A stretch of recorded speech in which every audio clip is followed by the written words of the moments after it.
بسم اللہ الرحمن الرحیم۔ السلام علیکم۔ یہ کتاب آپ کے لیے کاشانہ بصیرت کے یوٹیوب چینل کی جانب سے ریکارڈ کی جا رہی ہے۔ کتاب کا نام ہے چہل حدیث۔ اب ہم کتاب کا پارٹ نمبر 41 پڑھیں گے۔ حدیث نمبر 36 جو کہ صفات حق کے بارے میں کا بقیہ حصہ، صفحہ نمبر 761، چوتھی فصل، معلومات کے ساتھ علم حق تعالیٰ کے تعلق کی کیفیت۔ جیسا کہ پہلے اشارہ کیا جا چکا ہے کہ حق تعالیٰ کے نزدیک اپنے علم بسیط ذاتی اور کشف واحد ازلی کی بنا پر جمیع الموجودات بما انہا موجودات اور جہت کمال کے اعتبار سے جہت وجودیہ کمالیہ معلوم و مکشوف ہیں، اور یہ کشف عین بساطت اور وحدت کے ساتھ تام تفصیلی ہے، یہاں تک کہ سماوات، ارواح اور اراضی اشباح میں سے ایک ذرہ بھی ازلاً اور ابداً اس کے دائرۂ علم سے خارج نہیں ہے، اور یہ علم اور کشف ازلی ہے اور عین ذات مقدس ہے، اور معلومات اپنے تعینات اور حدود کے ساتھ کہ جن کی برگزشت عدم اور نقص کی طرف ایجاد و تخلیق کے بعد بالعرض متحقق ہو جاتی ہیں، اور علم بالعرض سے متعلق ہو جاتی ہیں، اور یہ تعلق بالعرض ایجاد و تخلیق کے بعد ہوتا ہے، اور اس حدیث شریف میں اسی چیز کی طرف اشارہ کیا گیا ہے، اور یہ بھی احتمال ہے کہ یہ عبارت تجلی فیض مقدس سے حاصل ہونے والے علم فعلی کی طرف اشارہ ہو، اور معلومات سے مراد معلومات بالذات ہو کہ جو فیض مقدس سے متعلق وجودی حقائق اور ایک ظہوری نوری تجلی ہیں۔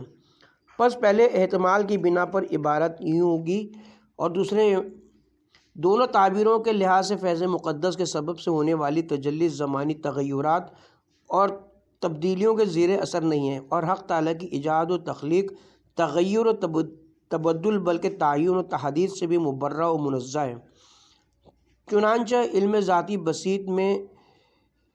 جمیع الجہات ہے اور تمام حیثیات پر محیط ہے۔ علم فعلی جو حق کی حقیقی علامت اور اس کے علم ذات کا ظہور و آئینہ ہے، بسیط تام اور واحد مطلق ہے اور پورے دائرۂ تحقیق پر محیط ہے، جبکہ اس میں تعین و تجدید اور ترکیب کا بھی کوئی گزر نہیں ہے۔ نہایت کلام یہ کہ وہ متقوم بالذات ذات مقدس کبریا کے سہرے قائم ہے اور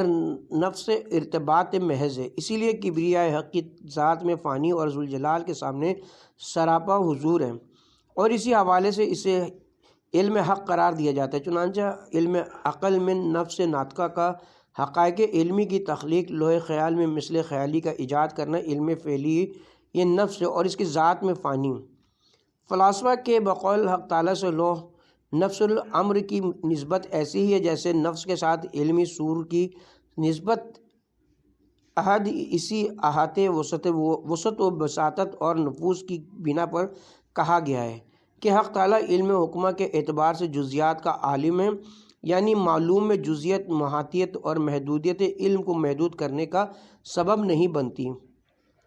بس علم محیط قدیم و ازلی اور غیر متغیر ہے، اور غیر عارف نے ان کے اسلوب کلام پر یہ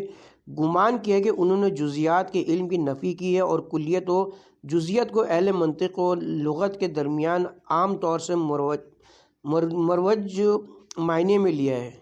حالانکہ وہ اس چیز سے غافل ہیں کہ اہل معرفت کی اصطلاح میں کلیت و جزیت کا کچھ اور ہی معنی ہے۔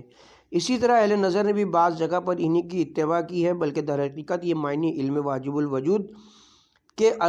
کے باب میں اہل معرفت حکمہ سے اخذ کیا گیا ہے۔ پانچویں فصل، صفات ثبوتیہ اور سلبیہ کا معیار۔ ذات مقدس واجب کے لیے صفات ثبوتیہ اور صفات سلبیہ کا معیار یہ کہ ہر وہ وصف جو اوصاف کمالیہ اور صفات جمالیہ سے ہے اور اصل حقیقت وجود صرف ذاتی ہستی کے جو بغیر کسی تعین کے ہے اور کسی ایک حالت سے دوسری حالت کی طرف تبدیلی کے بغیر اس کے لیے مختصر یہ کہ جو صفت عین ہویت ہستی اور ذات نوریہ و وجودیہ کی طرف لوٹتی ہے وہ ذات مقدس تعالیٰ شانہ کے لیے لازم الثبوت ہے اور واجب التحقیق ہے، کیونکہ اگر ذات مقدس کے لیے وہ صفت ثابت نہ ہو تو پھر اس کا لازمہ یہ ہوگا کہ یہ ذات مقدس وجود محض ہے اور ہستی محض نہیں ہے۔ یا صرف وجود کمال محض اور صرف جمال نہیں ہے، اور یہ دونوں صورتیں مکتب عرفان اور مسلک برہان کے نزدیک باطل ہیں، جیسا کہ اپنے مقام پر اس بات کا تذکرہ کیا جا چکا ہے۔ اور وہ ہر صفت جو کسی موجود کے لیے ثابت نہ ہو مگر تعینات کے مراتب میں سے ایک مرتبے طرف تنزیل کرنے اور انواع تقدیات میں سے کسی ایک نوع میں تبدیل ہونے اور ناقص مراتب میں سے کسی ایک مرتبے کے ساتھ ہم رقاب ہونے اور کمزور و ضعیف حدود میں سے کسی حد کا جزو لازم بننے کے بعد، اور مختصر یہ کہ جو چیز ذات ہستی میں سے نہیں ہے اور حدود اور ماہیات کی طرف لوٹتی ہے، وہ اس کا مطلق طور پر کامل ذات سے سلب کرنا ضروری ہے، اور اس کے لیے مطمئن تحقیق ہے، کیونکہ ذات کامل مطلق اور ذات صرف وجود جیسا کہ صرف کمال کا مصداق ہے، اسی طرح سلب نقائص سے سلب حدود و اعدام اور سلب ماہیات کا مصدوق الہ بھی ہے۔ اور یہ جو محققین کے درمیان مشہور ہے کہ صفات سلبیہ سے سلب واحد کی طرف لوٹتی ہیں کہ جو سلب امکان ہے، راقم کی نظر میں درست نہیں ہے، بلکہ جیسے ذات مقدس تمام صفات کمال کا ذاتی مصداق ہے اور کوئی صفت دوسری صفت کی طرف رجوع نہیں کرتی، جیسا کہ پہلے واضح ہو چکا ہے، اسی طرح ہر نقص کے سلب کے لیے مصدوق الہ اور مصداق بالعرض ہے، اور یہ نہیں کہا جا سکتا کہ اعدام اور نقائص جہت واحدہ کے حامل ہیں، کیونکہ اگر نفس واقع اور نفس الامر کے اعتبار سے دیکھا جائے تو عدم مطلق جہت واحدہ ہونے کے باوجود ہر عدم کو شامل بھی ہے۔ اس طرح وجود مطلق بھی حیثیت واحدہ ہے اور ہر قسم کے کمالات کا حامل بھی۔ پس جب مقام احدیت اور مقام غیب الغیوب کو ملحوظ خاطر رکھا جائے تو اس کے لیے کوئی صفت ثابت نہیں کی جا سکتی، نہ تو صفات حقیقیہ ثبوتیہ کو ثابت کیا جاتا ہے اور نہ ہی صفات سلبیہ جلالیہ کو، لیکن مقام وحدیت اور مقام جمع اسماء و صفات کو اگر نظر میں رکھا جائے تو چونکہ صفات ثبوتیہ و کمالیہ متکثر ہیں اور ہر صفت کمال کا لازمہ سلب صفت نقص ہے کہ جو اس کے مقابلے پہ ہے، اور ذات مقدس حق بذات مصداق عالم مصداق ہے اور جاہل نہیں ہے کا بالعرض مصداق ہے، اور چونکہ وہ قادر ہے لہذا عاجز نہ ہونے کا بھی بالعرض مصداق ہے۔ اور جیسا کہ علم اسماء کے باب میں ہے کہ اسماء و صفات ثبوتیہ کے لیے محاتیت اور ریاست و مرلیوسیت ہے، اسی طرح اسماء و صفات سلبیہ کے لیے بھی طبعاً یہی عناوین قابل تصور ہیں۔ مختصر یہ کہ جب صفات ثبوتیہ و سلبیہ کا معیار سمجھ میں آ گیا تو یہ بھی سمجھ میں آ سکتا ہے کہ ذات مقدس سے حق تعالیٰ میں اس حرکت کا کوئی امکان نہیں جو قوہ اور حولہ کے ذریعے قائم ہے، اور جن کی ذات میں ہی تغیر و تبدل پایا جاتا ہے۔ اس عرفی اور رائج مفہوم میں جس متکلم کے بارے میں راوی نے سوال کیا ہے وہ اس محدثہ متحدہ کی صفت ہے جس سے حق تعالیٰ منزہ اور مبرہ ہے، اور یہ چیز مقام ذات میں حق تعالیٰ کے لیے تجدید و حدودیت سے مبرہ معنی میں کلام متکلم ذاتی کے اس بات کی منافی نہیں ہے۔ اجمالی طور پر اس بات کو یوں بیان کیا جا سکتا ہے کہ حقیقت تکلم کسی خاص مقام سے کلام ظاہر ہونے پر موقوف نہیں ہے، اور عام طور پر اور عرف لغت میں کلام کے ساتھ جو اس قسم کی قید لگائی جاتی ہے یا کلام کا لفظ آتے ہی جو اس طرح سمجھا جاتا ہے تو یہ ہمارے انس و عادت کے ساتھ ساتھ ادھام و انکار کا نتیجہ ہے، وگرنہ حقیقی معنی کے اعتبار سے کلام کو مقید نہیں کیا گیا اور نہ ہی کسی خاص چیز کے لیے خود بخود متعین ہو گیا ہے۔ علم و دانش محض اور عالم کے نزدیک شے کے ظہور سے عبارت ہے، اور علم اس چیز کے ساتھ مقید نہیں ہے کہ کسی مادی چیز مثلا دماغ یا معنوی وسیلے مثلا حس مشترک اور لوح خیال سے حاصل ہو۔ اگر فرض کریں کہ کوئی اپنے ہاتھ یا پاؤں سے کسی چیز کا علم پیدا کرتا ہے یا کوئی چیز سنتا ہے یا دیکھتا ہے تو علم و سمیع و بصر کا اطلاق اس پر ہو سکتا ہے۔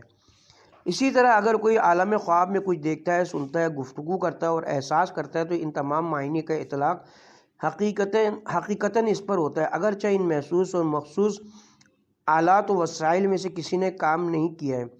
بس معنی و مفاہیم کے اطلاق کے لیے معیار نفس اور ادراک مخصوص ہے،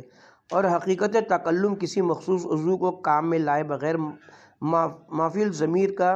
اظہار ہے۔ اگر بالفرض لغت اور عرف کے اعتبار سے یہ مجاز بھی ہو تب بھی معنی اور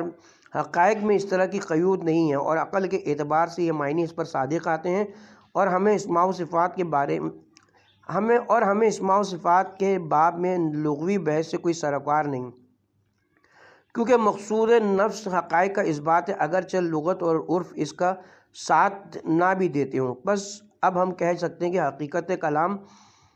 مافی الضمیر کا اظہار ہے، چاہے وہ حسی وسائل و آلات کے ذریعے ہو یا غیر حسی، اور چاہے کلام صورت، لفظ اور خارجی فضا کی صنف سے ہو یا نہ۔ پس کلام اس حقیقت کے اعتبار سے وجود کے اوصاف کمالیہ میں سے ہے، کیونکہ ظہور و اظہار کا تعلق حقیقت وجود سے ہے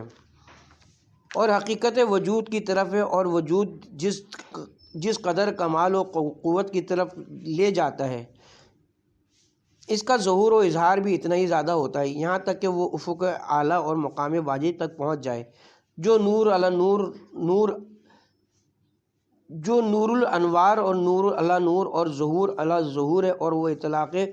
اور وہ اطلاقی فیض مقدس کے ساتھ اور کلمہ کن وجودی کے ساتھ وحدیت کے مقام غیب پر جوہر کا مرتبہ ہے۔ اس کا اظہار غیب مقام وحدیت میں جو کچھ کرے، اور فیض اقدس اور تجلی ذاتی احدی کے ساتھ غیب مطلق اور مقام لامقامی احدیت کا اظہار فرمائے، اور اس تجلی احدی میں متکلم وہ ذات مقدس احدی ہے جو مستجم الجمع اسماء اور صفات ہے، جبکہ کلام خود تجلی ہے، اور سامع اور مطیع علمی حقائق میں اسماء و صفات کا لزوم ہے، اور احد کن کے ذریعے تحقق عینی پیدا کرتا ہے۔ البتہ اس باب میں سنے گئے شواہد بہت زیادہ ہیں جن کے ذکر سے ہم اجتناب کر رہے ہیں۔ والحمد للہ اولا و آخرا۔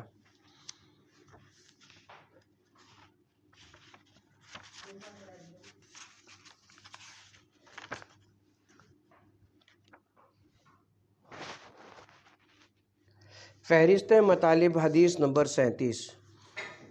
خدا اور رسول و اولو الامر کی معرفت، صفحہ نمبر 769۔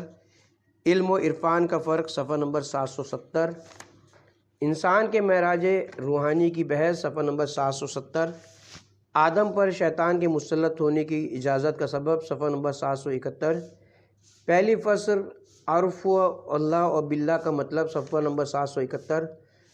مرحوم کلینی کا بیان، صفحہ نمبر 771۔ شیخ صدوق کا بیان، صفحہ نمبر 772۔ ملا صدرہ کا بیان، صفحہ نمبر 772۔ فیض کاشانی کا بیان، صفحہ نمبر 772۔ مؤلف کا بیان، صفحہ نمبر 773۔ خداوند عالم کی ذات کے مختلف اعتبارات، صفحہ نمبر 774۔ سیر عقلی و علمی و سیر عرفانی، صفحہ نمبر 774۔ تجلی الوہیت اور قلب سالک پر مقام ظہور اسماء و صفات، صفحہ نمبر 775۔ رفع دہم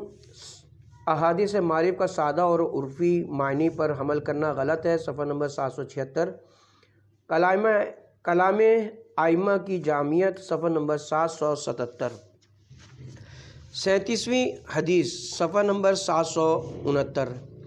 امام جعفر صادق علیہ السلام نے فرمایا، حضرت علی علیہ السلام فرمایا کرتے تھے، خدا کو خدا سے، رسول کو رسالت سے، صاحب امر کو امر بمعروف و عدالت و نیکی کرنے سے پہچانو۔ معرفت، علم، شناسائی، دانائی میں فرق واضح ہے۔ علماء کا کہنا ہے اصل لغت میں علم مخصوص ہے کلیات سے، جیسے معرفت مخصوص ہے جزیات و شخصیات سے۔ علماء کہتے ہیں عارف باللہ وہ ہے جو حق کو مشاہدہ حضوریہ سے پہچانے، اور عالم باللہ وہ ہے جو حق کو فلسفی دلیلوں سے پہچانے۔ بعض علماء نے کہا ہے کہ علم و عرفان میں دو جہت سے فرق ہے، ایک تو متعلق کے اعتبار سے جیسے کہ ذکر ہوا، اور دوسرا معرفت میں پہلے فراموش اور نسیان ماخوذ ہے، لہٰذا جس چیز کا ادراک ابتداً ہو اس کو علم کہتے ہیں، اور جو چیز معلوم رہی ہو مگر بھول جانے کے بعد یاد آئے اس کو معرفت کہتے ہیں۔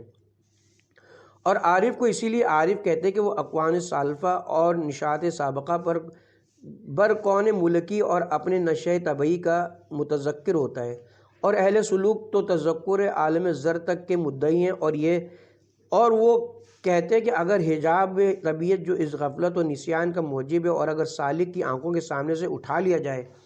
تو وہ عوالم سابقہ کا متذکر ہو جاتا ہے۔ اور بعض اہل ذوق فرماتے ہیں معراج روحانی اور معنوی کی حقیقت ایام سلف کا تذکر ہے۔ اگر ہم اپنے سابق احوال کی طرف پلٹ کر دیکھیں تو معلوم ہوگا کہ ہر شخص کسی نہ کسی حد تک اپنی پچھلی زندگی کو یاد کر سکتا ہے۔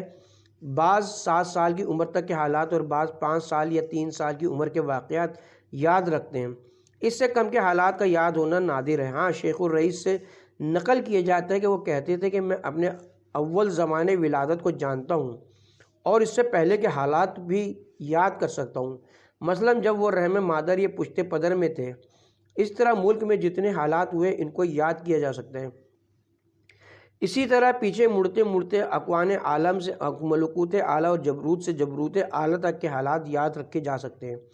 یہاں تک کہ سلسلہ نشہ علم ربوبی تک پہنچ جائے، اور یہی تذکر حقیقت معراج اور روحانی عروج کی انتہا ہے۔ ہو سکتا ہے یہ مطلب اپنی جگہ پر صحیح ہو، لیکن حقیقت معراج مسلک عرفان میں اس طرح پیچھے کی طرف پلٹنے کو نہیں کہتے اور نہ ہی اصحاب قلوب کے نزدیک صحیح ہے، بلکہ معراج روحانی اس حرکت معنویہ انعطافیہ کا نام ہے جس سے دار وجود کی تطمین ہوتی ہے اور جس کی وجہ سے جمع معافی سلسلت شہود کا رجوع عالم غیب کی طرف ہوتا ہے، اور یہ قوس سعودی و حرکت انعطافی کی صورت میں ہوتا ہے، اور موجودات میں اللہ کی جو سنت جاریہ ہے یہ حرکت رجوعی قہقرائی الٹی اس کے خلاف ہے، خصوصاً انبیاء میں اور بالخصوص خاتم الانبیاء کے سلسلے میں بالکل ہی برخلاف ہے۔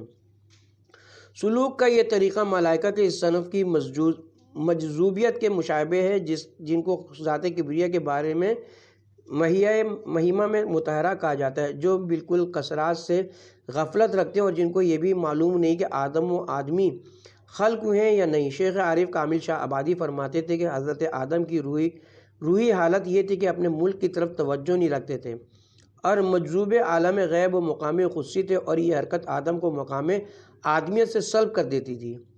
اس لیے خدا نے ان پر شیطان کو مسلط کیا تاکہ وہ ان کو شجرہ طبیعت کی طرف متوجہ کرے، ان کے جذبہ ملکوتی کو ملک کی طرف منصرف کر دے۔ قَالَ العدل والاحسان ظاہریہ یہ کہ یہ دونوں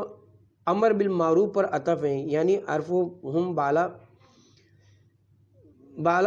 امر بالمعروف و بالعدل والاحسان، اور یہ بھی احتمال ہے کہ المعروف پر سب عطف ہو، یعنی پہلی فصل عرف اللہ باللہ کا مطلب آپ یہ سمجھنے کہ علماء کرام نے اس حدیث کی شرح اور عرف اللہ باللہ کے سلسلے میں اپنے اپنے مسلک علمی اور مشروب حکیمی کے اعتبار سے معنی بیان فرمائے۔ میں بطور خلاصہ بیان کو تبرکاً بیان کروں گا۔ اول جناب ثقف الاسلام کلینی نے فرمایا، جس کا خلاصہ یہ ہے، پروردگار عالم نے ابدان و ارواح و انوار کو خلق فرمایا اور وہ ان چیزوں کے خلق میں متفرد ہے، کوئی اس میں شریک نہیں اور نہ خاندان میں سے کسی ایک کا مشابہ ہے۔ پس جس نے خدا کی ان میں سے کسی ایک سے تشبیہ دی اس نے خدا کو نہیں پہچانا، اور جس نے خدا کو ان کی شبہات سے منزہ تسلیم کیا اس نے حق کو پہچان لیا۔ عجیب و غریب بات ہے کہ صدرۃ المتاہلین قدسرہ نے اس کلام کو حدیث کا تتمہ سمجھا اور اپنے مسلک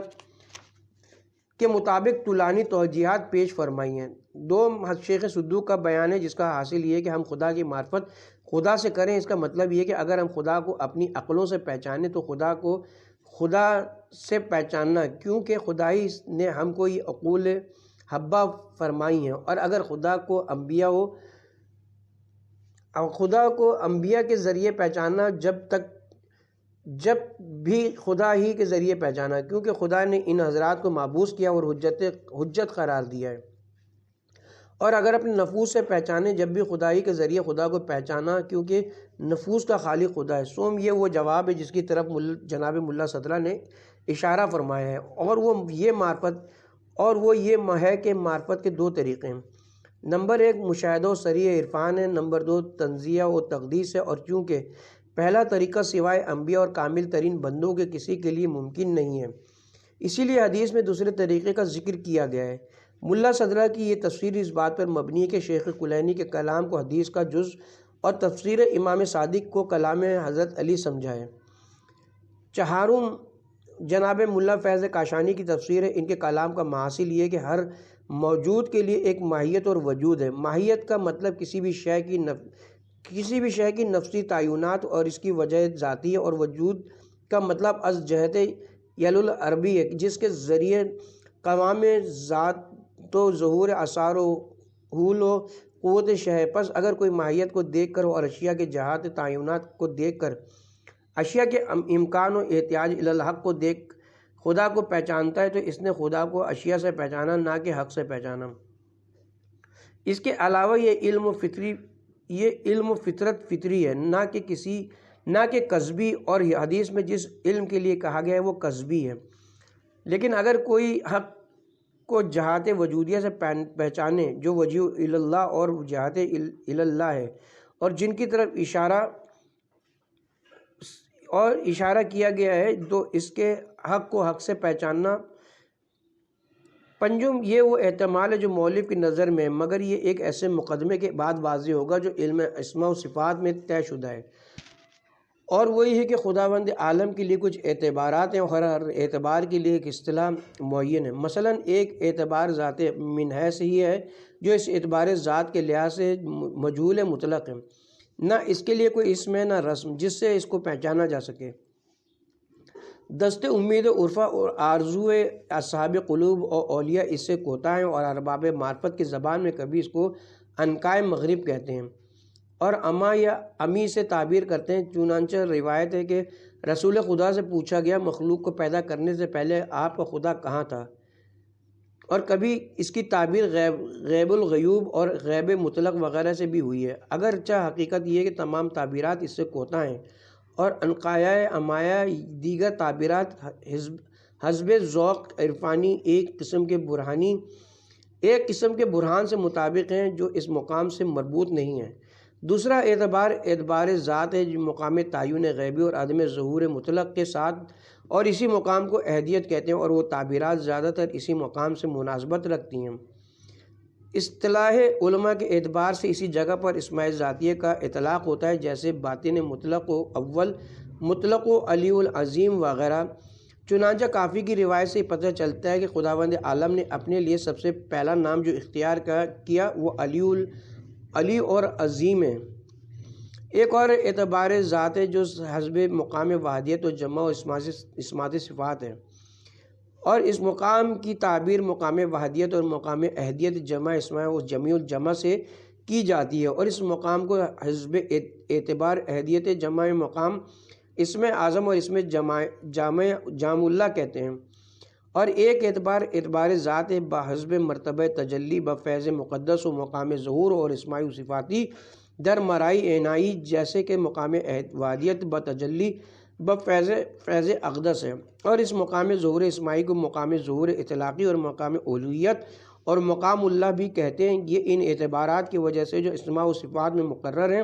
اور امام خمینی نے مصباح الہدی میں اس کی تشریح کی ہے۔ اب یہ بھی جان لینا چاہیے کہ اہل معرفت اور اہل قلوب کی زبان میں یہ تمام اعتبارات قلوب صافیہ پر تجلیات حق کے نقشے کی خبر دینے والے ہیں، اور یہ تجلیات مقامات اور سلوک اولیاء کے مراتب اور سائر اللہ کے منازل و مراحل سیر سے ظہور اسماعی و صفاتی کے مقام سے جو مقام الوہیت ہے، اور اس کو اللہ بھی کہا جاتا ہے۔ اللہ نور السماوات والارض، اسی کی طرف اشارہ جانتے ہیں، شروع ہوتے ہیں، اور مقام غیب احدی اور مرتبہ اسماء ذاتیہ اور اس میں مستاثر پر ختم ہوتے ہیں جو غایت سیر اور منتہا مقصد ہے، اور ہو سکتا ہے کہ قول خدا اور ادنا کے مقابل اور قول خدا و ادنا کے مقام مشارع علیہ کا اشارہ یہی مقام ہو۔ اب اس مقدمے کے تمام ہونے کے بعد میں عرض کرتا ہوں کہ جب تک طالب حق اور سائر اللہ کا قدم فکر و استدلال کی سرحدوں میں ہے، اس کی سیر عقلی علمی ہے، اور وہ اہل معرفت و اصحاب و عرفان سے نہیں ہے، بلکہ حجاب اعظم و اکبر میں واقع ہے۔ خواہ ماہیات اشیاء میں نظر کر کے ان کے ذریعے حق کو طلب کرے جو حجابائے ظلمانی، اور چاہے وجودات کے ذریعے تلاش حق کرے جو حجابائے نورانی اور جناب فیض کلام کا فیض اور جناب فیض کا کلام اسی طرف ناظر ہے، لیکن سیر اللہ کے تحقق کی پہلی شرط نفس و خودی اور خود خواہی کے گھر سے نکلنا ہے۔ جیسے سفر حصی میں جب تک انسان اپنے بارے میں چاہے جس قدر گمان مسافرت کرے اور کہے میں مسافر ہوں، مسافرت کا تحقق نہیں ہوگا۔ شرعی مسافرت اسی وقت ہوگی جب گھر سے نکل جائے اور اشار بلد نہ پید ہو جائیں۔ اسی طرح خدا کی طرف عرفانی سفر اور شہودی ہجرت اس وقت تک نہیں ہوگی جب تک نفس کے تاریک گھر سے نہ نکل جائیں اور اس کے آثار نہ چھپ جائیں۔ جب تک تعینات کی دیواریں اور کثرت کی اذانیں موجود ہیں، انسان مسافر نہیں ہے بلکہ صرف گمان مسافرت ہے اور دعوی سیر و سلوک ہے۔ اس کے بعد جب سالک اللہ کامل تقوی اور قدم ریاضت کے ساتھ اپنے گھر سے نکلتا ہے اور اپنے ہمراہ کوئی علاقہ و تعین نہیں رکھتا اور سفر اللہ محقق ہو جاتا ہے، تو اس کے قلب پر جو سب سے پہلی تجلی خدا کی طرف سے ہوتی ہے وہ تجلی الوہیت و مقام ظہور اسماء و صفات کی ہوتی ہے، اور یہ تجلی بھی ایک منظم ترتیب سے اسماء محاطہ سے اسماء محیط تک پہنچتی ہے۔ سائر کے قلب کی قوت و ذوق کے مطابق اور سیر کے مطابق ایسا ہوتا ہے، مگر اس کی تفصیل اس مختصر میں نہیں بیان کی جا سکتی، یہاں تک کہ نوبت عالم وجود کے تمام تعینات کے چھوڑ دینے تک منتہا ہوتی ہیں، چاہے وہ اپنے سے ہو یا غیر سے، کہ اس کے بعد والے مراحل و منازل میں خود اسی سے ہے، اور پھر لفظ مطلق کے بعد تجلی با الوہیت و مقام اللہ جو مقام احدیت جمع اسماعی ظہوری ہے واقع ہوتا ہے، اور عرف اللہ باللہ مرتبہ نازلیہ و اولیاء کا ظہور حاصل کرتا ہے۔ عارف جب اس منزل و مقام پر پہلی مرتبہ پہنچتا ہے تو اس تجلی میں فنا ہو جاتا ہے، اور اگر عنایت ازلی شامل ہو جائے تو عارف انس حاصل کر لیتا ہے اور سفر کی ساری